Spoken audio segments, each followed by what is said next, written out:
આખરે આમ આદમી પાર્ટીના વડા અરવિંદ કેજરીવાલ દેડિયાપાડાના ધારાસભ્ય ચૈતર વસાવાને ચોડાવવા માટે ગુજરાત આવી પહોંચ્યા। હવે થશે મોટો ધડાકો।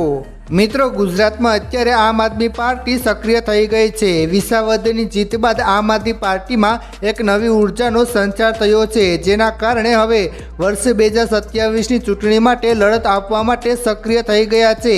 ત્યારે વિસાવદરની જીત બાદ આમ આદમી પાર્ટીના સંયોજક અરવિંદ કેજરીવાલને ગુજરાતમાં ખૂબ જ રસ વધ્યો છે અને હવે ગુજરાતના મુદ્દાઓમાં પણ તેટલો જ રસ દાખલ કરી રહ્યા છે। આજે અરવિંદ કેજરીવાલ અમદાવાદ એરપોર્ટ પર આવી પહોંચ્યા છે, જ્યાં તેઓનું સ્વાગત કરવામાં આવ્યું હતું। સાથે જ તેમણે ચૈતર વસાવાની ધરપકડ મામલે સરકાર સામે પ્રહારો કર્યા હતા। ત્યારે ચાલો મિત્રો આપણે જાણીએ કે અરવિંદ કેજરીવાલ ગુજરાતના પ્રવાસે કેમ આવ્યા, શું હોઈ શકે છે તેના ઉદ્દેશ્યો। પહેલું, અરવિંદ કેજરીવાલ મોડાસામાં ખેડૂત પશુપાલક મહાપંચાયત સંબોધશે। આ પંચાયતનો મુખ્ય હેતુ સાબર ડેરી વિવાદમાં પશુપાલકો પર થયેલા અત્યાચાર અને અન્યાય સામે અવાજ ઉઠાવવાનો છે। તેમની મુખ્ય માંગણીઓ આ પ્રમાણે છે: પશુપાલકો પર કરવામાં આવેલા તમામ કેસ તાત્કાલિક પરત ખેંચવામાં આવે। સાબર ડેરી વિવાદમાં જે પશુપાલકોના મોત થયા છે તે અંગે ઊંડાણપૂર્વક તપાસ કરવામાં આવે। મૃતકોના મામલે હત્યાની ફરિયાદ નોંધીને જવાબદારો સામે કડક કાર્યવાહી કરવામાં આવે। મૃતકોના પરિવારને સરકાર અને સાબર ડેરી દ્વારા 1 કરોડ રૂપિયાનું વળતર આપવામાં આવે। મિત્રો, આ પછી 24 જુલાઈએ અરવિંદ કેજરીવાલ દેડિયાપાડામાં ચૈતર વસાવાના સમર્થનમાં એક સભા સંબોધશે।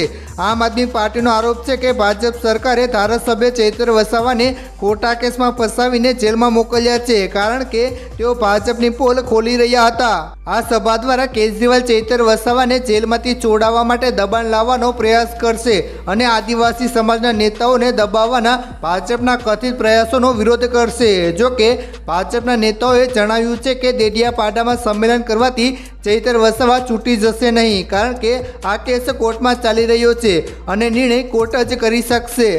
અરવિંદ કેજરીવાલના ગુજરાત આવવાના અન્ય ઉદ્દેશ્યો: આમ આદમી પાર્ટીનું સંગઠન મજબૂત બનાવવું। મિત્રો, તાજેતરની પેટા ચૂંટણીમાં આમ આદમી પાર્ટીએ ગુજરાતમાં અમુક બેઠકો પર જીત મેળવી છે, ખાસ કરીને વિસાવદરમાં। આ જીત પાર્ટી માટે પ્રોત્સાહક છે અને કેજરીવાલ આ ગતિ આગળ વધવા માંગે છે। તેઓ પક્ષના કાર્યકરો અને નેતાઓમાં ઉત્સાહ ભરવા માંગે છે, નવા સભ્યોને જોડાવા અને વર્ષ 2027ની વિધાનસભા ચૂંટણી માટે પાયો મજબૂત કરવાના હેતુથી પ્રયાસ કરી રહ્યા છે। જનતાના મુદ્દાઓ ઉઠાવવા: મિત્રો, કેજરીવાલ તેમના પ્રયાસો દરમિયાન ખેડૂતો, પશુપાલકો, આદિવાસી સમાજ, ગરીબ અને વંચિત લોકોના મુદ્દાઓ પર ધ્યાન કેન્દ્રિત કરશે।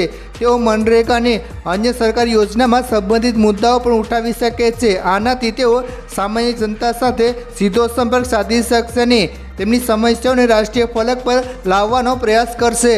વિધાનસભા ચૂંટણી વર્ષ 2027ની તૈયારીઓ: મિત્રો, વર્ષ 2027માં ગુજરાતમાં વિધાનસભા ચૂંટણી યોજાવાની છે। કેજરીવાલનો આ પ્રયાસ એ ચૂંટણી માટેની તૈયારીઓ એક ભાગ છે। તેઓ ગુજરાતના વિવિધ વિસ્તારોમાં સભાઓ સંબોધશે।